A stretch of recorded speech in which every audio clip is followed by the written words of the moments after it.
안녕하세요. 오늘도 시청해주셔서 감사드리고요. 바로 사연 읽어보겠습니다. 여러분 안녕하세요. 꽃샘추위가 뒤늦게까지 지속되다 5월이 되니 금방 물러갔네요. 아직 일교차가 크니 모두들 건강 유의하시길 바랍니다. 가정의 달 5월이라고 하면 여러분들은 어떻게 지내시나요? 저는 봄이 되면 마음 한편이 묵직하게 불편해오는 것을 피할 수가 없습니다. 남들은 하하호호 모여서 이런저런 추억을 쌓아가지만 저는 시댁과의 치열한 갈등 이후에 결국 남남이 되어버린 상태거든요.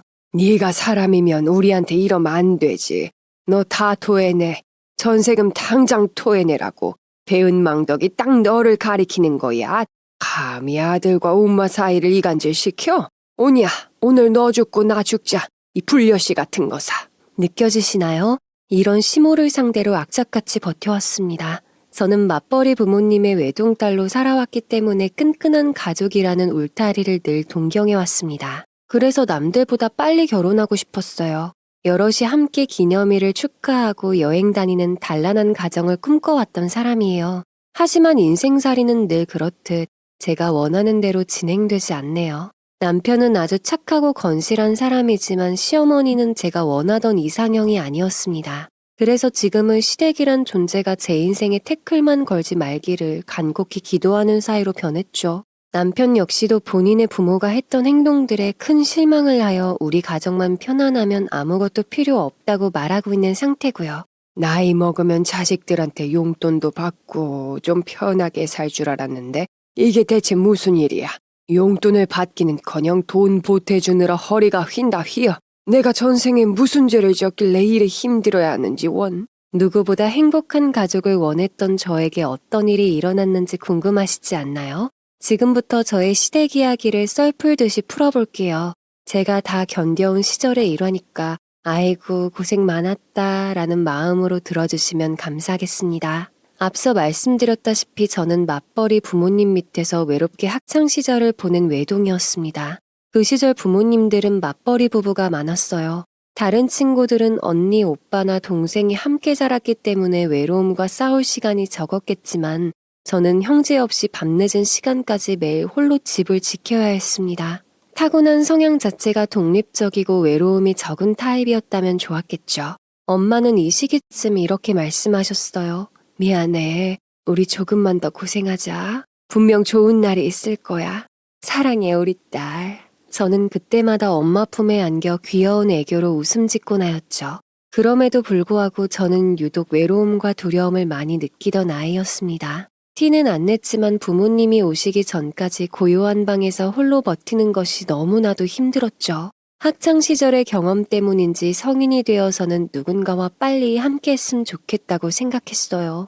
그런 이유 때문인지 타지로 혼자 올라와 대학을 졸업하고 사회생활을 이제 막 시작할 무렵 소개팅으로 만난 남편과 짧은 연애 끝에 아기를 갖게 되었습니다. 뱃속에 생긴 아기 덕분에 어쩌면 제가 원하던 안락하고 따뜻한 가정이 생각보다 빨리 이루어지리라 생각했죠. 하지만 주변에서는 25살밖에 안 된 꼬맹이가 벌써부터 무슨 결혼이냐며 저의 선택을 말렸습니다. 저는 커리어보다 행복한 가정을 꾸려서 빨리 심적으로 안정을 느끼고 싶었어요. 결국 저희는 많은 사람들의 반대를 무릅쓰고 결혼을 하게 되었습니다. 엄마, 나 진짜 열심히 살게. 효도도 하고 누구보다 보란듯이 행복하게 살게. 믿어줘. 엄마는 그런 저를 믿는다고 힘을 실어주셨습니다. 남편은 막내 아들이었는데요. 저와 5살 차이가 나서 30을 이제 간 넘기던 때였습니다. 남편 위로는 노처녀 누나가 있었어요. 결혼 정년기를 훌쩍 넘긴 누나가 있는 상태에서 결혼 얘기를 꺼낸다면 오히려 시댁이 반기지 않을까 생각했지만 시댁의 반대는 생각보다 더욱 완강했습니다. 요즘은 아기가 혼수라고들 우스갯소리로 말하잖아요. 어디까지나 경제적인 안정이 뒷받침된 사람들의 한한 이야기였죠. 저는 사회초년생, 남편은 이제 막 정규직이 된 일반 회사원. 게다가 남편과 저는 학자금까지 한참 갚아나가야 할 상황이었기 때문에 마이너스에 마이너스로 시작하는 결혼이었거든요. 시댁은 물론 친정에서도 돈이 얼마나 중요한지 모르냐며 고생할 앞날이 훤하다 듣고 말렸습니다. 하지만 저는 포기할 수 없었죠. 이미 아이는 아무것도 모른 채 뱃속에서 무럭무럭 자라나고 있었고요. 결국 양가에서 조금씩 지원해줘서 저희는 작은 전셋집을 얻었습니다. 일단 신혼집을 준비하느라 시간을 많이 썼고 저는 부름배 때문에 결혼식은 나중으로 미뤄야 하는 상황이었죠. 저희는 혼인신고만 한 뒤에 곧바로 살림을 시작했습니다. 그리고 그때부터 시어머니의 잔소리는 시작되었습니다. 아이고, 너는 진짜 대책 없다. 가진 것도 없는 주제에 애는 무슨 애니? 돈 한 푼 없이 시작하는 결혼이 결국에는 그지꼴을 못 면한다. 하나밖에 없는 아들 대학까지 졸업시키고 이제 나도 좀 편안하게 용돈 받을 수 있겠다 싶었더니 아이고 내 팔자야. 어머님 너무 나쁘게만 말씀하지 마세요. 제가 오빠랑 잘할게요. 걱정 안 끼치도록 열심히 살겠습니다. 야, 나는 열심히 사는 거 안 바란다. 넉넉하고 부유하게 사는 걸 원하지 열심히 사는 거 싫어.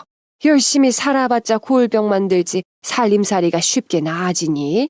철딱선이 없는 것 아이고 속 터져. 어머님은 처음부터 저를 아들의 바짓가랑이를 붙잡는 땅귀신 정도로 생각하셨습니다. 너 때문에 내 아들 창창한 앞날이 막혔다. 너 아니었으면 돈도 모으고 부모한테 용돈도 주면서 여유 있게 시작했을 텐데 늘 이런 말로 제 가슴을 후벼 팠죠. 단란한 가족, 끈끈한 가족을 원했던 저는 어머님에게 최대한 예쁨을 받기 위해 노력했지만 항상 밀쳐지기 바빴습니다. 아무리 긍정적인 이야기를 건네도 철이 없다는 둥, 말도 안 된다는 둥, 미래가 보인다는 둥, 저주에 가까운 악담으로 신세한탄만 하셨죠. 처음에는 사고를 친 건 우리니까 이 정도는 감수해야지. 시간이 지나면 차츰 나아지실 거야 라고 생각했지만 뱃속에 아기가 태어나고 나서까지 어머님의 타박은 그치지 않았습니다. 저 역시도 산후 우울증이 겹치면서 점점 시댁에 잘 보이고 싶은 마음이 식어갔고 나중에는 악만 남게 되더라고요. 좋은 말도 여러 번 들으면 민망해진다는데 싫은 소리로 연신 찔러대니 어떻게 버티겠습니까? 다행히 남편은 책임감이 강하고 가정적인 사람이었습니다. 퇴근 이후에는 곧바로 육아를 도와주고 틈틈이 욕실이며 집안 청소를 도맡아 하는 1등 신랑이었죠. 이런 건 내가 할게. 나 설거지 하려고 태어난 사람이야. 본인도 출퇴근하느라 피로하고 힘들 텐데 집에 곧장 들어와서 좀 쉬라며 자신의 휴식 시간까지 쪼개주는 정말 최고의 남편이었습니다. 그런 남편 덕분에 시어머니의 스트레스와 쪼들리는 가게 상황에도 저는 괴로움을 버틸 수 있었습니다. 성실했던 남편은 하루하루 열심히 일했지만 연봉이 뚝딱뚝딱 오를 리가 없었습니다. 아이를 키우는데 들어가는 사적인 비용이 왜 이렇게 많던지 귀저귀의 분유값은 물론이고 각종 병원비와 약제비, 하다못해 튼살 크림 하나 구매하는 것도 가격이 상상을 초월하더라고요. 홀로 자취할 때에는 비할 바 없이 카드값이 늘어갔습니다. 저도 어떻게 해서든 생계를 유지하기 위해 부업을 하며 생활비에 보탬이 되려고 했지만 밑빠진 독에 물붓기였습니다. 친정이나 시댁도 여유롭지 못한 상태였기 때문에 덥석 큰 돈으로 도움을 주긴 어려웠고요. 그래도 하나뿐인 외동딸 최대한 도와주시려고 했던 친정. 저희 엄마 아빠는 어려운 살림에도 한 달에 30만 원, 50만 원씩 아기 키우는데 보탰으라면서 용돈을 보내주셨어요.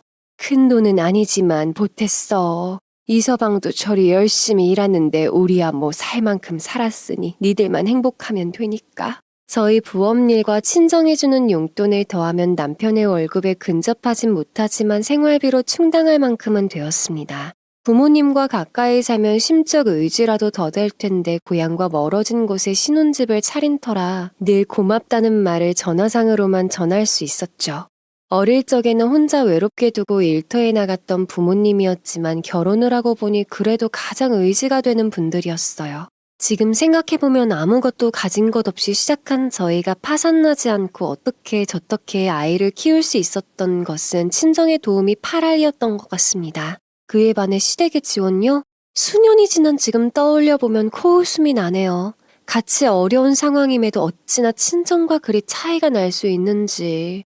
본인의 아들 생활비인데 돈 10만 원 보내줄 때마다 생색은 그런 생색이 없었습니다. 너 이거 네 옷 사는데 쓰지 말고 아들 좋아하는 음식에 보탰어야 한다. 아무리 억소리 나는 시대라도 땅을 파봐봐. 10원짜리 하나 안 나오는 각박한 세상이야.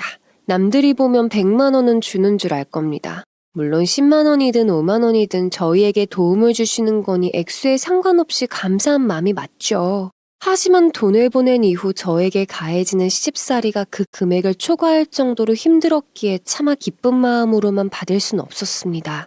또 서운했던 점은 소액이라도 무조건 남편의 통장으로만 돈을 보내주신다는 점이었죠. 남편이 어차피 생활비는 다 부인 통장에서 빠져나가니 그쪽으로 넣어달라고 했지만 단 한 번도 제 계좌로 직접 돈이 들어온 적은 없었습니다. 남편에게 보내면 남편이 다시 저에게 이체를 해주는 식이었습니다. 그리고 10만 원의 지원이 있은 후에는 저에게 전화를 걸어서 자신이 얼마나 힘들게 지내고 있는지 보탬이 되지는 못할 망정 이렇게 자신의 없는 푼돈도 가져간다는 식으로 일정 연설을 늘어놓으셨습니다. 본인 손주를 낳은 며느리인데도 말이죠. 많이 못 보내줘서 미안하다. 아픈 데는 없냐? 보고 싶다. 바쁘고 피곤하더라도 꼭 네 건강 챙겨라. 로 저를 걱정하는 친정과는 다르게 허투루 쓰면 절대 안 된다. 없을 땐 최대한 아껴라. 중고도 요즘 잘 안 나온다. 등으로 잔소리를 해대는 시댁. 아마 남편마저 엉망인 사람이었다면 저는 결혼 1년 만에 짐 싸들고 나왔을 것 같네요. 시어머니에게 속상한 일이 생길 때마다 최대한 저를 위해 본인이 할 수 있는 일들을 해나가는 남편 덕분에 어금니 꽉 깨물고 신혼 초기를 견뎌냈습니다. 아니 글쎄 네 누나가 결혼을 한다고 하질 않니? 참 내 평생 남자라고는 근처에도 안 두던 것이 무슨 능력으로 만났는지 모르겠다. 사진 보니까 얼굴이 훤칠한 게 진짜 잘생겼더구나. 그러다 저희 가정의 잔잔한 표면 위로 커다란 바위 덩어리가 떨어져 내리는 사건이 생겼습니다. 바로 노처녀 신우이의 결혼이었습니다. 앞서 말씀드렸지만 제 남편 위로는 누나가 있었죠. 딸을 낳은 시어머니가 시댁의 구박에 못 이겨 늦게라도 낳은 아이가 바로 제 남편이었습니다. 신우이는 38세 노처녀였습니다. 평생 연애나 결혼과는 담을 쌓던 두 사람이었죠. 제가 이른 나이에 결혼했을 때에도 시어머니와는 다르게 별다른 터치나 시누이 짓이 없었기에 남남처럼 지낸 사이였습니다. 그랬던 시누이가 연애라고는 전혀 해본 적이 없을 것 같은 그 시누이가 뜻밖의 결혼을 하겠다고 선언한 것이었습니다. 그것도 상대는 본인보다 무려 10살이나 어린 20대와 말이죠. 남편은 극구 반대했습니다. 아니 아무리 시대가 변했다고 하더라도 이건 아니지 엄마. 사람 겉모습 보고 판단해서는 안 되지만 뭐 볼 게 없잖아. 책임감도 없어 보이고. 이런 말하면 안 된다는 걸 알지만 저는 예비신랑이라는 사람의 이야기만 들었을 때 머릿속에 하나의 단어가 떠올랐습니다. 바로 제비족. 요즘은 제비족이라는 말을 안 쓰는 걸로 알지만 예전에는 여자들의 돈을 갈취하기 위해 의도적으로 접근하여 단물을 쪽쪽 빨아먹는 사람을 제비족이라고 불렀어요. 시누이가 결혼하려고 하는 남자가 딱 봐도 말 그대로 제비족 같은 남자였습니다. 시누이가 자기 관리도 잘하고 예쁘고 능력도 좋으면 10살 연하의 남자와 연애한다는 사실이 당연히 인정되겠죠. 별다른 의심 없이 두 사람의 연애에 고개가 끄덕여졌을 겁니다. 하지만 시누이는 절대 그런 여자가 아니었어요. 동년배, 아니 그보다 연상의 남자와도 연애하기도 힘들 것 같은 상태였다고 하면 너무하려나요? 하지만 그게 진짜 사실이었습니다. 아까도 시누이는 연애와 담을 쌓고 지냈다고 했죠. 오랜 기간 자기 관리가 없었던 시누이는 말 그대로 방치된 상태였습니다. 직업도 변변치 않고 더군다나 40이 다 되어가는 나이에 시어머니와 함께 살고 있는 그런 신우가 갑자기 6개월 만난 20대 후반의 남자와 결혼을 하겠다고 선언한다? 누가 생각해도 뭐지? 진짜일까? 싶은 상황이지 않겠어요? 저는 왕래도 없는 신우에게 굳이 나쁜 소리를 하고 싶지 않아서 표면적으로는 잘 생각한 뒤에 결정한 거겠지 말했지만 마음 한편으로 정말 괜찮은 걸까? 이상한 사람이 아닐까? 걱정이 샘솟고 있었습니다. 매사를 자기 유리하게 생각하는 시어머니는 노처녀 딸의 갑작스런 결혼 소식이 마치 뜻밖의 행운이란 듯 연신 들떠 계셨습니다. 평생 데리고 살 팔자라 생각했던 딸이 결혼하겠다고 나서니 한편으로는 마음이 후련해지셨나 봅니다. 어른들은 나이 많은 자식이 제 짝도 찾지 못하고 집에만 있으면 속 답답하다고 하잖아요. 어떻게 해서든 내보낼 수 있겠다는 마음이었는지 저와 남편의 결혼을 반대했던 때와는 다르게 등 떠밀며 어서 가라고 성화였죠. 여자는 모아둔 돈 없어도 일단 시집 가면 다 해결된다. 남자애가 줄무니 앞으로 모아 나가면 되지. 누가 곳간에 돈 한가득 쌓아두고 사냐? 막상 둘이 모으면 금방 모을 수 있으니까 걱정 말고 어여 말 나왔을 때 가. 저는 어머님이 신우 등 떠밀 때 하는 말을 듣고 어이가 없다 못해 화가 날 지경이었습니다. 저한테는 돈 없이 결혼한다고 그렇게 눈치와 타박을 주던 사람이 본인 딸 상황에서는 없어도 된다니요? 어떻게 사람이 한 입 가지고 두 말을 그렇게 천연덕스럽게 민망함도 없이 말하는지. 옆에서 듣고 있던 저는 표정 관리가 안 되어 어서 자리를 뜨고 싶었습니다. 아주버님 될 사람의 직업이 무엇인지, 자산은 얼마나 있는지, 신혼집은 어디서 어떻게 시작하는지 모른 채로 그렇게 둘째 시누이는 번갯불에 콩 볶아 먹듯이 혼인신고를 했습니다. 저는 아기 때문에 결혼식을 미룬 상태지만 시누이는 어떤 이유인지 결혼식 없이 혼인신고만 하고 합치더군요. 탐탁치 않은 점들은 손으로 셀 수 없을 정도로 많았지만 원래부터 왕래가 없는 사이였기 때문에 뭐 알아서 잘하겠지. 다른 사람 걱정할 시간에 내 앞가림이나 잘하자 싶었어요. 문제는 이 다음부터였습니다. 그리 멀지 않은 곳에서 살던 시어머님이 한 달에 한 번 보내주었던 생활비 지원을 끊으신 겁니다. 작은 돈이었지만 10만 원의 지원비. 그걸로 저한테 이것저것 다 부려먹으셨던 부분이었는데 조금 의아했습니다. 신우의 신혼살림 준비를 할 시기라 워낙 돈이 많이 들어가는 거니까 그럴 수 있다고 생각했는데 몇 개월이 흘러도 아무 얘기가 없더라고요. 그러던 어느 날 시모한테 전화가 왔습니다. 너도 알다시피 요새 결혼 준비로 이곳저곳 돈이 많이 나가네. 너희도 어느 정도 자리 잡아가니까 각자 알아서 살자. 네, 어머니. 그동안 생활비 지원해주셔서 감사했어요. 악착같이 모아서 열심히 살아볼게요. 그리 많지 않은 돈이어서 큰 아쉬움은 없었지만 앞으로는 지원을 못 해주겠다 어쩐다 하시며 뚝 끊어버리시더군요.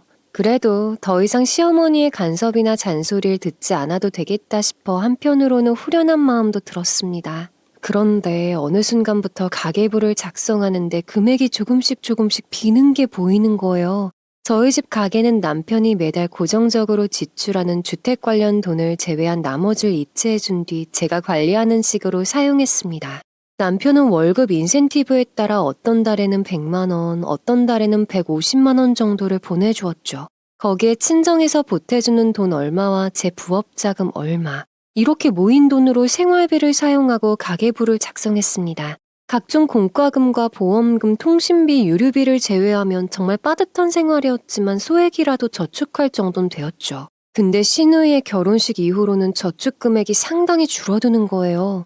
축의했던 달을 제외하고는 비슷비슷한 금액으로 사용하고 있었는데 저축 금액은 몇십만 원씩 차이가 나던 겁니다. 저는 금액이 비는 곳에 출처를 거슬러 올라가며 찾았는데 그 문제의 시작은 남편이 주는 생활비에 있었습니다. 오빠 최근에 생활비 넣어주는 게 좀 들쑥날쑥하던데 회사에 무슨 문제 있어? 아니 그런 건 아니고 엄마가 누나 일 때문에 좀 빌려달라고 하셔서 어쩔 수 없이 조금 보내드렸어. 누나 이번에 살림 차리면서 돈이 꽤 들어간 것 같더라고. 어머님은 저에게는 시어머니였지만 본인 딸에게는 친정어머니였죠. 제 부모님이 그랬듯 모은 돈 없이 살림을 꾸린 딸이 신경 쓰인 모양입니다. 오죽했으면 아이 키우느라 돈이 빠듯한 아들네에게 부탁했을까 싶은 마음이 들더라고요. 그동안 저희에게도 없는 돈 쪼개서 나눠주느라 힘드셨을 테니 저는 그 문제에 대해 더 이상 잔소리하지 않았습니다. 대신 남편에게는 그동안 부탁드린 돈 도와드렸으니 앞으로는 우리 살림도 생각해달라고 말했습니다. 남편은 제 말에 고개를 끄덕이며 동의를 표현했습니다. 저희 역시 아이에게 들어가는 돈이 하루가 다르게 늘어가니까 한 푼 두 푼이 아쉬운 상황일 수밖에 없었거든요. 그런데 며칠 뒤 시어머니에게 전화가 걸려왔습니다. 아이를 돌보면서 일까지 하는 통에 눈코 뜰 새 없이 바쁜 상황에 핸드폰에 떠있는 어머님의 이름을 보고 불이 나게 전화를 받았죠. 그런데 받자마자 어머님은 특유의 그 짜증스러운 목소리로 화를 내는 게 아니겠어요? 너 막내한테 뭐라고 했니? 내가 그동안 너네 가족 힘들 때마다 도와줬던 게 다 누나가 준 생활비에서 쪼개서 줬던 건데 사람이 어째 그렇게 심보가 못돼 먹었냐? 너가 받은 게 있는데도 누나 도와준다는 걸 철벽치고 앉았어? 그게 무슨 말씀이세요? 무슨 철벽을 친다는 거예요? 너가 막내한테 엄마 부탁 더 이상 도와주지 말라고 안 했냐? 안 그러면 내 아들이 갑자기 안 된다고 철벽을 치겠어? 아이고, 이때까지 받은 건 당연하고 형제가 힘들 때 도와달라고 요구하는 건 뻔뻔스러운 거고 너 그런 심보로 살다간 큰 벌 받는다. 벌 받아. 이게 무슨 어이없는 소리일까요? 저는 어머님이 수화기 너머로 고래고래 소리 지르는 것을 듣다 못해 전화를 끊었습니다. 분노에 찬 어머니의 전화가 2번, 3번 더 걸려왔지만 받지 않았죠. 저는 남편에게 전화를 걸었습니다. 방금 어머님이 전화를 걸어서 다짜고짜 화를 내신다고 대체 어머님께 무슨 말씀을 드린 거냐고 말이죠. 남편은 아 하는 짧은 탄식과 함께 자신이 중간 역할을 잘못했다고 곧바로 사과하더라고요. 방금 어머님이 급전이 필요하다고 연락이 와서 여윳돈이 없다고 말했더니 제가 시킨 것으로 오해하는 모양이라고 합니다. 그리고는 다시 설명드리겠다고 하며 전화를 걸려고 하는 거 있죠? 저는 불난 집에 부채질하러 전화하는 거냐고 절대 전화드리지 말라고 했습니다. 어머님은 또 너는 부인 말 듣고 엄마한테 대드는 거냐며 분기탱전하실 사람이니 말이죠. 너무 답답해서 친정엄마에게 전화를 해서 하소연했죠. 엄마, 나 천하의 못된 며느리 됐어. 너무 속상해. 큰돈도 아닌데 이런 소리 듣는 게. 엄마는 대강의 이야기를 천천히 듣더니 차분하게 말씀하셨죠. 아이고야, 그냥 순리대로 살아. 너무 욕심내지 말고. 열심히 살면 어느 순간 좋은 날이 오니까 곧 좋은 소식 있을 거야. 내 딸 힘내. 그때까지만 해도 좋은 소식은 먼 훗날 저희 부부에겐 일어나질 않을 일로 치부해버렸어요. 참, 제 인생은 뭔지 남들은 억대 땅 때문에, 부동산 때문에, 유산 때문에 서로 속상한 일 생기고 해결한다는데 저는 고작 10만 원, 20만 원 때문에 눈물 나는 일들을 겪어야 하는 게 참 비참하더라고요. 왜 어른들이 모은 거 없이 어린 나이에 결혼한다고 했을 때 두 손 들고 말리는지 깨달았습니다. 그래도 다행인 건 그 사건 이후로 더 이상 어머님의 돈 요구가 없어졌다는 것이었어요. 시누이의 가게가 안정을 취한 건지 아니면 어머니가 빈정이 상해서 저희에게 더는 부탁하지 않은 건진 몰라도 어머님의 전화가 한동안 없더라고요. 때는 차라리 이렇게 각자의 생활을 하면서 서로 조용히 살았으면 좋겠다 하는 생각이 가득했습니다. 하지만 또 잔잔한 호수 위에는 돌멩이가 떨어지는 법이죠. 세상 일은 참 뜻대로 진행되지 않더라고요. 결국 제가 우려했던 상황이 시누이의 혼인신고 6개월 뒤에 일어났습니다. 앞서 얘기했던 그 의심스럽던 시누이의 남편, 제비족 같은 인간이 진짜로 사기꾼의 제비족이었던 것입니다. 결혼 준비를 진행하는 상태에서 친하지도 않은 시누이에게 그 사람 왠지 이상해요, 더 알아보세요 라고 할 수가 없었잖아요. 괜한 말 때문에 의가 상한다거나 초치일 수 있어서 모른 척 고개 돌렸던 것이 결국 참담한 결과로 우리 가족에 들이닥친 것이죠. 10살 어리던 20대 남자는 전적이 어마무시한 사람이었습니다. 이미 이혼 경력이 2번이나 있던 막장 중에 막장이었고 그 전에 만났던 여자들 역시 짧은 결혼 기간과 동시에 수천만 원의 돈을 갈취당한 상태였습니다. 이 남자의 수법은 번번한 외모를 무기로 만만한 여자에게 접근하여 알랑방귀 끼며 혼인신고를 하고 법적 부부가 됐음을 전제 조건으로 여자의 신용카드와 재산 등을 탕진한 뒤엔 헤어지는 식이었습니다. 제대로 된 연애 한 번 못 해봤고 야무진 성격이 절대 아니었던 무능력한 시누이는 결혼 준비를 한다며 발급한 카드만도 7장이었다네요. 할부에 현금 서비스까지 본인의 총 한도 모두를 다 쓴 상태였죠. 결국 남자는 결혼 준비를 목적으로 고급 물품들과 돈을 사용한 뒤 이혼을 의도적으로 진행한 것이었습니다. 바보 같고 어리숙했던 시누이에게 빚만 남기고 홀랑 떠난 것이었죠. 나중에 알고 보니 이게 요즘 유행하는 제비족들의 신종 사기 수법이라고 하더라고요. 아니 아무리 이혼을 해도 그렇지 그걸 오로지 시누이가 다 갚는 게 말이 돼? 법적으로 싸워서 어떻게 해서든 해결해야지. 누나랑 엄마가 알아봤다는데 그게 그렇게 쉽게 해결될 문제가 아니라네. 아, 나도 누나가 결혼한다고 했을 때 뜯어 말리고 싶었는데 진짜 미치겠다. 듣고 계시는 분들도 저와 같은 반응이겠죠? 어떻게 그 빚을 오로지 시누이가 다 덤탱이 쓸 수 있냐고 생각하실 겁니다. 결혼식도 없었기 때문에 얼굴은 사진 몇 장으로만 알 수 있었던 남자였지만 그래도 이런 사기꾼에게 법적으로 구제를 받을 수 있는 방법이 있지 않을까 생각했습니다. 경찰서에 가서 신고부터 하자. 이혼 전력을 속인 거였으면 분명 사기 결혼으로 처벌하고 보상받을 수 있지 않겠냐 목소리를 높였죠. 하지만 법적으로 해결하는 것도 돈이 있는 사람들이나 가능한 일이었습니다. 변호사 선임에 대한 상담을 받을 때 수백에서 수천에 이르는 수임비가 든다는 사실을 들었기 때문입니다. 거기에 카드값이 모두 결혼 준비를 위해 사용된 돈으로 판단된다면 승소의 가능성은 낮다는 것도 소송을 포기한 데 한몫했죠. 저희는 사방팔방으로 이 사건을 해결하기 위해 돌아다녔지만 결국에는 오로지 신우이의 이름으로 쌓인 빚 그 자체로 끝나게 되었습니다. 가뜩이나 가게 상황 때문에 스트레스를 받고 있던 우리들은 이번 사건 때문에 거의 파탄의 지경까지 이르렀습니다. 아무리 남남처럼 지내는 사이라 할지라도 시댁 내에서의 재앙은 저희 가정에까지 영향을 미쳤습니다. 이 상황을 알고 있는 이상 아예 모른 척 신우가 알아서 해라 모른 척 되진 않았어요. 시어머님과 신우가 해결해야 하는 빚을 조금이라도 돕기 위해 저희는 저축 금액을 쪼개고 쪼개서 보내드렸죠. 어찌됐든 저희한테 10만 원이라도 지원을 해주셨으니까요. 다만 밑빠진 독에 물 붓기 시기라 60% 저축 금액은 유지를 했습니다. 이 선택이 제가 결혼하고 나서 최고의 결정이 될지는 몰랐죠.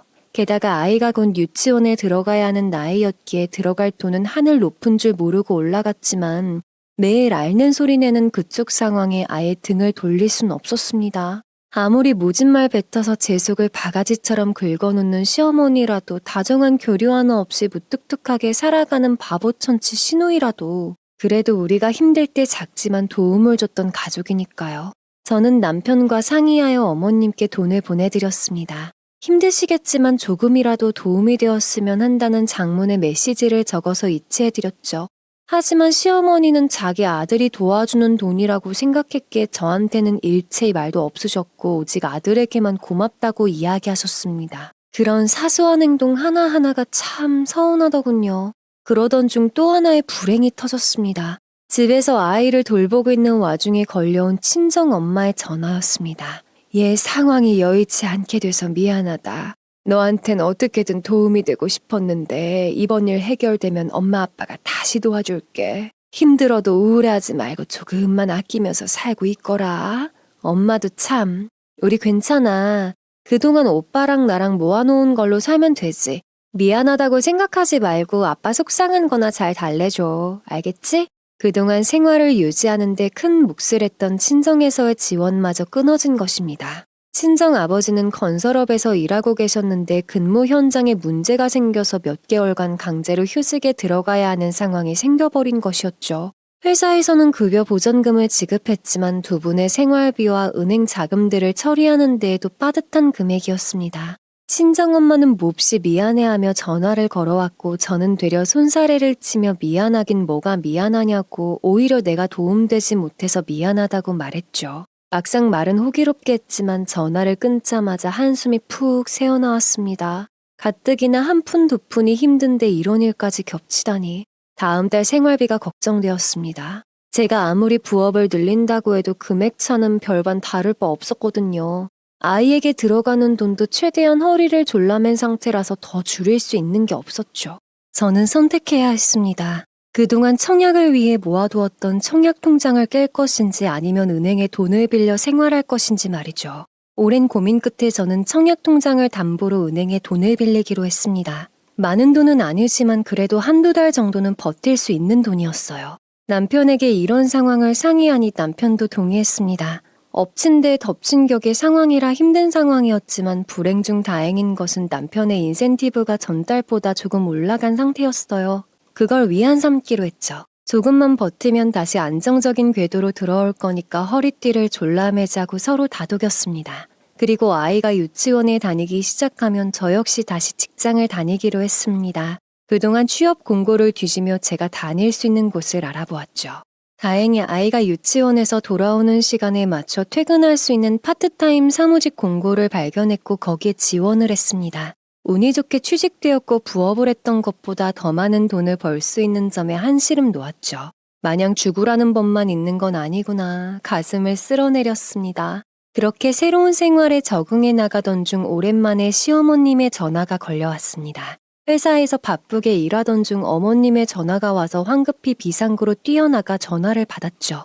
아니나 다를까 어머님은 전화를 받자마자 또다시 저에게 돈을 요구하셨습니다. 너네 목돈 모아놓은 거 있으면 조금만 빌려줘라. 급한 게 있어서 그래. 다음 달에 이자까지 쳐서 꼭 줄게. 어머님 저희가 목돈이 어딨어요. 있으면 진즉 도움드렸죠. 저희도 매달 빠듯한 거 더 잘 아시면서. 너네 이사 간다고 모아놓은 거 좀 있잖아. 어차피 오늘 내일 집 사는 것도 아닌데 급한 것만 좀 맞게 도와줘라 얘. 내가 오죽하면 너한테 이렇게 말하겠니.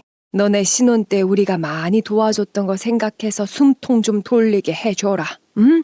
어머니, 청약 통장은 깨는 순간 그동안 모았던 기점들이 사라지는 거예요. 게다가 이미 그 통장 담보로 은행에 돈 빌린 게 있어서 저희는 아예 마이너스에 마이너스고요.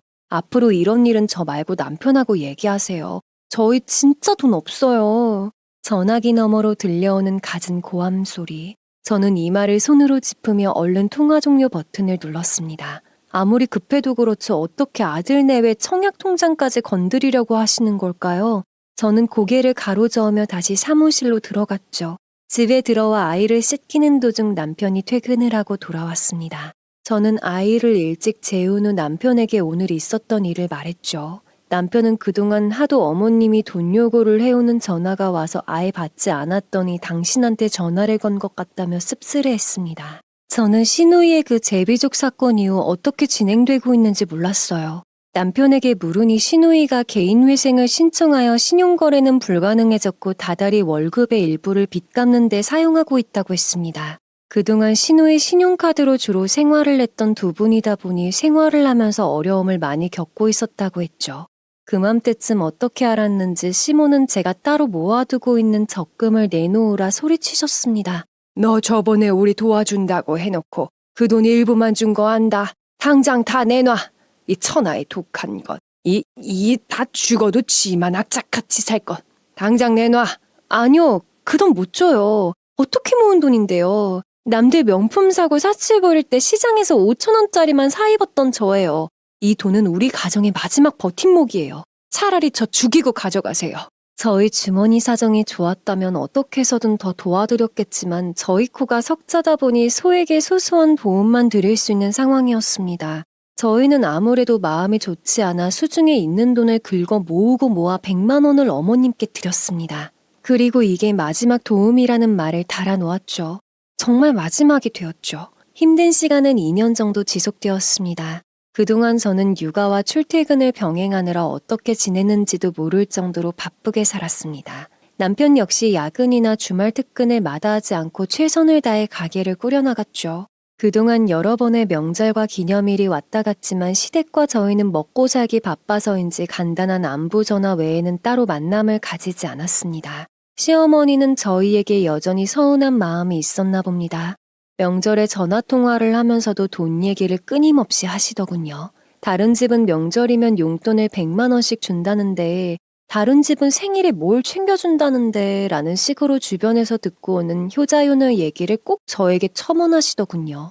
그렇게 따지고 보면 저 역시 다른 집은 시댁에서 집을 사줬다는데 다른 집은 아이 학교 들어간다고 얼마를 줬다는데 끊임없이 비교할 수 있겠죠. 하지만 저는 같은 부류가 되고 싶지 않아서 입을 꾹 다물었습니다. 저희의 사정은 생각도 안 하고 본인의 힘든 점만 계속 토로하는 시어머니가 참 밉고 야속하더군요.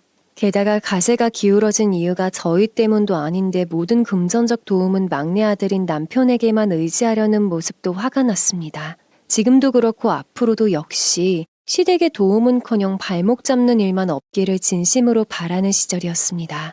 추운 겨울을 겪으면 언젠가는 따뜻한 봄이 찾아온다는 자연의 법칙처럼 저희 가정에도 서서히 볕들 날이 다가오고 있었습니다. 남편이 그동안 뼈를 깎을 정도로 열심히 일한 덕분에 승진이 되면서 월급이 많이 올랐습니다. 고정급이 오른 점도 좋았지만 부서가 이동되면서 받는 인센티브도 예전에 비해 훨씬 좋아진 것입니다. 그동안 수익밖에 저축하지 못했던 가정에 활기가 돌았습니다. 저희는 소소하게 축하 파티를 열었고 그동안 아이가 갖고 싶어 했지만 사주지 못했던 장난감도 선물했습니다. 남편은 맞벌이 하면서 열심히 가정을 위해 노력해줘서 고맙다고 저한테 감사 인사를 하더라고요. 아무리 시어머니가 힘들게 해도 남편의 이런 성품 덕분에 저는 결혼하길 잘했다. 우리 가정 안 깨뜨리고 여기까지 보듬어오길 잘했다라는 마음만 가득했습니다. 다음 달에 엄마네 집에 한번 와. 오랜만에 손자도 보고 싶네. 너한테 줄 것도 있으니까 주말에 날 잡아서 사위하고 같이 와. 나한테 줄 거 있어? 뭐? 우리 아직 김치 안 떨어졌는데 뭘까? 오면 알 수 있어. 그동안 엄마랑 아빠랑 너 위해서 준비한 거 있으니까 기분 좋은 마음으로 와서 같이 밥도 먹고 하자. 남편의 일이 잘 풀리니 이번에는 친정에서도 좋은 이야기가 들려왔습니다. 통화는 자주 하지만 거리가 멀어서 얼굴 보기 어려웠던 친정. 엄마는 저와 남편을 초대하며 선물을 주겠다고 하지 뭐예요. 무슨 선물일까? 특별한 기념일이 껴있는 것도 아닌데 뭘까 하며 날을 잡아서 모두 다 가족을 보러 고향에 내려갔죠.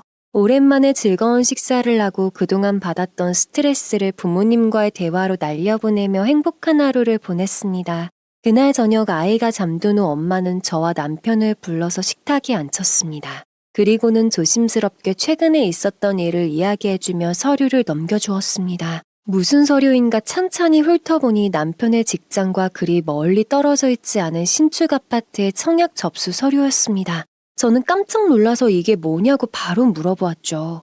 엄마는 최근에 민간 공고가 나서 지원했다가 운이 좋게 당첨이 되었다고 너희들이 들어가서 살면 좋을 것 같다고 이야기했습니다. 우린 살 만큼 살았어. 부자는 아니더라도 남들 사는 만큼은 살아야지. 엄마는 저와 남편이 결혼식도 제대로 하지 못한 채 작은 전셋집에서 아이를 키우고 사는 것이 늘 마음의 돌덩이처럼 얹혀 있었다고 말했습니다. 그래서 수시로 청약 공고를 훑어보며 지역적으로나 가격적으로나 괜찮은 조건이 나오면 시도해보곤 했다고 합니다. 그러다 최근에 세 가족이 살기엔 괜찮을 법한 민간 아파트 분양이 나왔고 거기에 지원해서 당첨이 되었다고. 계약금은 우리가 해결했으니 너네가 잔금만 은행에 얘기해서 잘 처리하면 입주하기 무리 없을 거라고 말이죠. 저와 남편은 너무나도 깜짝 놀라서 부모님을 멍하니 바라보기만 했습니다. 남편은 그동안 효도한 것도 없는데 이렇게 도움을 주어서 감사하다고 그 자리에서 큰 절을 올렸습니다. 저는 엄마도 힘들었을 텐데 우리를 위해서 큰 돈 쓰는 거 아니냐고 눈물을 흘리며 말했죠. 엄마와 아빠는 저희가 잘 사는 것만으로도 행복하다고 힘들게 시작한 결혼이니 이제는 좀 깨끗한 집에서 편안하게 아이 키우면서 살면 좋겠다고 웃어 보이셨습니다. 그동안 잘못한 일도 없는데 이 엉망진창 세상이 돈으로 저를 힘들게 한다고 하루에도 몇 번씩 가슴을 치며 울었었습니다. 어린 나이에 너무 고생하는 내 팔자가 원망스럽기도 했었는데요. 이렇게 좋은 일이 연달아 생기니 저는 갑자기 사는 게 꿈만 같아지더라고요. 살고 있는 전셋집을 나와서 나머지 돈과 제가 악착같이 심으로부터 지켜온 적금, 그리고 은행 업무를 해결하면 저희도 이제 곧 깨끗하고 쾌적한 아파트에서 살 수 있게 되었던 거죠. 지금 살고 있는 집은 좁은 골목에 얽혀있는 다세대 주택의 작은 공간이었기 때문에 사실상 아이가 뛰어놀 놀이터도 빈약한 곳이었거든요. 엄마 아빠가 저희를 위해 청약한 곳은 신도시라서 공원도 잘 되어 있고 학교는 물론 상가까지 깔끔하게 완비된 동네였습니다. 저와 남편은 앞으로 이 은혜 평생 효도로 갚아야겠다고 생각하며 하룻밤을 부모님네 집에서 자고 돌아왔습니다. 그리고 들뜬 마음으로 입주 일정에 맞춰서 어떻게 잔금을 처리해야 할지 남편과 머리를 맞대고 즐거운 이사 플랜을 짜기 시작했죠. 그동안 청약을 위해 모아놓았던 통장에 있는 저축금액과 전세금으로 돌려받을 보증금을 더해서 계산했더니 저희가 감당이 가능한 만큼의 잔금이 남았습니다. 이 정도면 은행에 요청해서 해결할 수 있겠구나 마음을 놓고 있었죠. 언제 힘들었냐는 듯 일이 술술 잘 풀려가는 즈음 이사에 대해서 시댁에도 이야기해야 되겠구나 싶었습니다. 아무리 왕래가 없다고 해도 가까이 살고 있는 만큼 이사에 대해서는 미리 고지해 놔야겠다 싶었죠. 저는 남편을 설득해서 시댁에 가서 말하기로 했습니다. 오랜만에 아이를 데리고 시댁을 찾아간다면 보통 할머니들은 손주를 위해 맛있는 음식을 성심성의껏 준비하곤 하지 않나요? 하지만 저희 어머님은 냉장고에 있는 김치와 풀떼기 반찬 몇 개 그리고 김과 계란 후라이 정도만 차려주시더군요. 아이가 먹을 만한 반찬은 그 흔한 소세지 같은 것도 없었습니다. 이미 친정에서 진수성찬을 맛보고 왔기 때문에 손님 대접만으로도 얼마나 둘이 차이가 나는지 확 느껴지더라고요. 남편 역시도 엄마는 우리 온다고 하면 내 먹을 거라도 좀 챙겨주지 라며 아쉬운 소리를 냈습니다. 시어머니는 콧방귀를 끼며 너네가 무슨 귀한 손님이냐 타박을 하셨습니다. 정말 몇 년 만에 만난 시누이는 깜짝 놀랄 정도로 뚱뚱해져 있었습니다. 스스로 몸을 가누기 어려울 정도로 보였습니다. 초고도 비만의 극한까지 왔다 느껴질 정도로 커진 몸으로 바닥에 털썩 앉아 고봉밥을 먹더군요. 저희 내외는 물론 오랜만에 만난 조카에게까지 따뜻한 눈길이나 인사 한번 주지 않았습니다. 표정이며 풍겨지는 분위기며 그때 있었던 마음의 상처 때문에 자기 자신을 더욱 놓아버린 것 같은 생각이 들었습니다. 밥이 입으로 들어가는지 코로 들어가는지 모를 정도로 어색한 분위기가 흐르고 신우는 자신의 방으로 들어갔습니다. 저희는 어머니와 함께 차를 마시며 거실에 앉아 대화를 나눴죠. 시어머니는 남편이 예전보다 살이 빠진 것 같다며 저에게 잘 먹이고 있냐, 아무리 바쁘더라도 남편 좀 챙겨라 또 잔소리를 시작하셨고, 남편은 내가 애도 아닌데 그걸 왜 부인한테 말하냐며 자중시켰습니다. 이런 분위기 속에서 우리가 이사를 갈 계획이라고 이야기하는 것이 맞을까? 그냥 이사 당일에 이야기를 하는 편이 낫지 않을까 고민이 되었지만 칼을 빼들었으면 무라도 써는 게 맞다는 생각으로 다시 마음을 다잡았죠. 엄마, 우리 곧 이사 갈 거예요. 지금 살고 있는 전셋집 빼고 회사 가까운 곳으로 운 좋게 이사 계획이 잡혔어요. 와, 너네들은 돈도 많나 보다. 우리가 도와달라고 했을 땐 그렇게 먹고 죽어도 없다고 난리를 피웠으면서 갑자기 이사는 무슨 이사야? 어디로 가는 건데? 장인어른과 장모님이 청약을 신청하셨는데 그게 운 좋게 당첨이 되어서 우리에게 양도해 주시기로 했어요. 우리가 잔금만 내면 들어갈 수 있게 계약금까지 모두 지불해 주셨고요. 남편은 시어머니 앞에서 친정을 치켜 세웠고 입술이 삐죽 튀어나온 시어머니는 얼굴이 종잇장 구겨지듯 일그러지는 것처럼 보였습니다.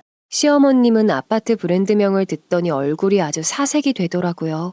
그 아파트 비싸지 않냐면서 너네가 무슨 돈으로 잔금을 처리할 수 있겠냐면서 노발대발하셨습니다. 그 순간 제가 지켜온 적금이 생각나셨는지 차갑게 말씀하셨죠. 그래, 그 돈 갖고 니들만 잘 사니 행복하냐? 천하의 못된 것, 독한 것. 어쩌다 저런 게 들어와서. 아이고, 내 팔자야, 내 팔자야. 보통은 자신의 아들 내외가 좋은 조건으로 깨끗한 신축 아파트에 이사를 간다고 하면 너무 잘 됐다고 축하해주는 게 부모 아닌가요? 부모가 아니라 지인이나 친구라도 그런 소식을 전하면 박수를 치며 덕담에 덕담을 거듭할 텐데, 시어머니는 자신은 돈이 없어서 이렇게 매일 힘들게 사는데 너희만 좋은 데로 이사가고 돈을 펑펑 쓴다는 식으로 몰아가기 시작했습니다. 남편은 어머니의 그런 반응을 보고 주먹을 꽉 쥐며 참느라 애쓰고 있었고 저도 어머니의 악다구니에 기가 차서 입을 떡 벌린 채로 바라보았죠. 지금 우리 꼴 좀 봐라. 네 누나 이름 뒤로 빚이 아직도 산더미인데 너네는 이 와중에 혼자 잘 산다고 신도시 아파트로 이사가는 계획을 세우는 거냐?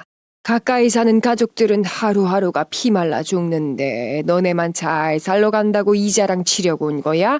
무슨 말을 그렇게 하세요? 누나 빚 우리가 진 거예요. 누나도 40이 넘었는데 알아서 해결하는 거지. 언제까지 연대 책임으로 해결하려고 하세요. 우리 힘들 때 쪼개고 쪼개서 도와드린 것도 있는데 왜 그건 생각도 안 하시냐고요. 남편은 어머니를 노려보다 할 말 없다 싶었는지 저와 아이를 데리고 일어서려고 했습니다. 시어머니는 그 와중에도 너네는 매정하다, 가족 간의 의리도 없다며 고래고래 소리치셨습니다. 남편은 진절머리가 났다는 듯 고개를 저으며 어서 가자고 재촉했습니다. 이렇게 흐지부지 자리를 떴다가는 또 나중에 어떤 이야기로 우리를 괴롭힐지 안 봐도 비디오였죠. 저는 아이와 먼저 나가라고 했습니다. 남편은 그냥 나가자고 계속 제 팔을 끌었죠. 어머니, 이 아파트는 제 친정에서 어렵게 노력해서 만들어주신 집이에요. 저희만 잘 먹고 잘 살자고 돈 꽁꽁 숨겨두고 있다 자랑치러 온 것도 아니고요. 잔금은 다 은행 빚으로 해결하며 갚아갈 겁니다. 이사 가기 전에 미리 말씀드리는 게 자식의 도리여서 온 거예요. 자식의 도리? 자식의 도리 좋아하시네. 그래, 가버려. 가. 네 엄마가 죽든 네 누나가 죽든 아무런 상관하지 말고 그냥 너네만 잘 먹고 잘 살아. 어머님, 계속 그런 식으로 저희를 비난하실 거면 저희도 더 이상 할 말 없습니다. 앞으로 정말 어머님 안 찾아뵐 거예요. 저희 부모님의 감사한 마음을 이런 식으로 비아냥대는 시어머니, 저는 화가 머리끝까지 났습니다. 저는 싸늘한 표정으로 시어머니에게 경고를 했고 시어머니는 그런 저를 보며 이를 바득바득 갈았습니다. 그 순간 방 안에서 듣고 있던 시누이가 방문을 활짝 열어젖히며 거실로 튀어나왔습니다. 방 안에서 저희의 대화를 다 듣고 있던 모양이었죠. 남편은 아이의 신발을 신기다 거대한 육체가 튀어나오는 것을 보고 가만히 멈춰섰습니다. 시누이 역시 분노로 가득 찬 표정으로 남편과 저를 번갈아가며 노려보았습니다. 너네 이사 가든가 말든가 상관 안 해. 엄마도 이제 그만해. 쟤네들은 쟤네들끼리 알아서 살게 내비둬. 대신 너네 전셋집 보증금으로 엄마가 준 돈은 다 내놓고 가. 네, 드릴게요. 전셋집 빼는 날 그날 돈 받은 즉시 어머님 통장으로 넣어 드릴 테니까 그 다음부터 저희에게 돈 빌려달라 뭐 해달라 일체 연락하지 마세요.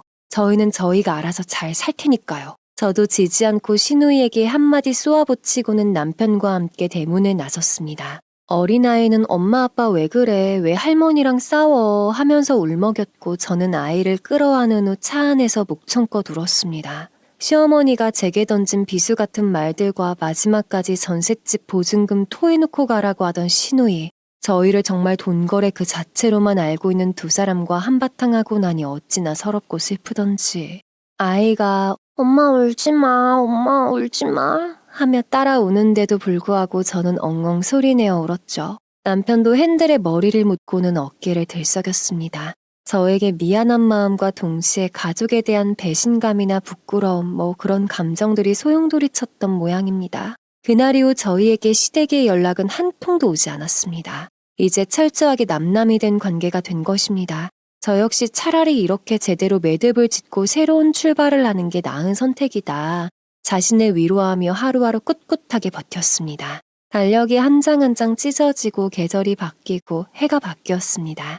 그동안 은행 업무를 처리하고 입주 준비는 순조롭게 진행되었습니다. 아이에게 공사가 진행되고 있는 아파트 단지를 보여주며 여기서 앞으로 살 거라고 이야기하자 뛸 듯이 기뻐하더군요. 완성된 놀이터나 잔디밭 등을 보며 손뼉을 치고 엉덩이를 들썩거리는 모습에 저희는 한박 웃음이 터졌습니다. 엄마, 여기 너무 좋다. 우리 강아지도 키울까? 전셋집을 나오는 날 저는 보증금을 받는 그 즉시 시댁이 저희에게 빌려줬던 돈 2천만 원을 어머님의 통장에 넣었습니다. 그리고 문자로 입금했습니다. 잘 지내세요 라는 차가운 한 줄을 남겼습니다. 자존심만 남은 어머님은 저에게 따로 연락하지 않더군요. 남은 보증금 3천만 원은 친정에서 지원해준 돈이었어요. 저는 이것도 공평하게 친정에 돌려드리려고 했습니다. 하지만 부모님은 손사래를 치시며 극구 거부하셨어요. 너네 늦었지만 작은 결혼식이라도 올리라고 아니면 결혼반지라도 하고 신혼여행 겸 가족여행이라도 다녀오라고 하며 한사코 받지 않으셨습니다.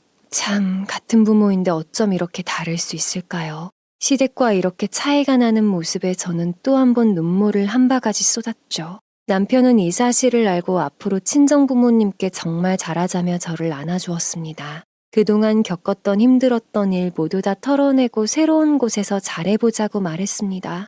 어린 나이에 시집와서 고생 너무 많이 했는데 앞으로는 힘든 일 최대한 없도록 자신이 잘하겠다고 다짐해 주었죠. 그날 알게 되었습니다. 남편 역시 그동안 억척스러운 시어머니와 바보 같은 누나 때문에 평생 스트레스를 받으면서 살고 있었다는 사실을요. 그래서 어린 나이에 사귀게 된 저와 빨리 새로운 가정을 만들고 독립하고 싶었다고 했습니다. 되돌아보니 이제껏 견뎌온 모든 사건들에 격세지감이 들더라고요. 새로운 집에 이사를 가고 친정 식구들과 집들이를 마쳤습니다. 저의 취향이 묻어있던 가구들과 소품들로 예쁘게 꾸민 집을 보니 저절로 행복이 퐁퐁 샘솟았습니다. 그리고 저희를 위해 그동안 금전적으로나 심리적으로나 지원을 아끼지 않았던 하나뿐인 엄마 아빠에게 무한한 감사함이 들더라고요. 집 너무 좋다. 이젠 미래만 보고 예쁘게 꾸려가봐. 집도 넓으니 가능하면 손자 안겨주면 더 좋고. 엄마 아빠는 앞으로 좋은 일만 가득하고 돈 때문에 스트레스 받지 말라며 큰아본을 집들이 선물로 가져왔습니다. 재물을 불러온다는 식물인데 이름이 금전화라고 하더라고요. 단단한 초록색 이파리가 길게 뻗어있는 예쁜 화분에 딸아이는 입술 도장을 찍었습니다. 남편의 출퇴근 시간은 예전 집보다 더욱 단축되었습니다. 1시간 걸리던 출퇴근이 30분으로 줄어들었더니 가사일을 도와주는 시간이 더 많아졌죠. 야근이 없는 날이면 남편은 아이를 먹이고 씻기고 놀아주다 재우는 것까지 도맡아 해주었습니다. 저는 남편 덕분에 제 취업 준비에 힘쓸 수 있었죠. 저는 집 주변에 있는 다른 직장을 알아보기 위해 자격증 공부를 하고 최대한 빨리 복귀를 하기 위해 노력했습니다. 다행히 이전 직장에서의 2년여간의 경력이 도움이 되어 더 괜찮은 조건의 직장에 취직이 되었습니다. 지금 다니고 있는 이곳은 사내 어린이집도 구비되어 있는 직장이기 때문에 아이와 함께 출근한 뒤 아이와 함께 퇴근할 수 있는 최적의 근무지입니다. 이사 온 이곳이 신도시이다 보니 근처에 아이들을 키우는 맞벌이 부부가 많았습니다. 그래서 신도시 자체적으로 육아 복지를 위해서 여러 가지 사업을 하는 모양이에요.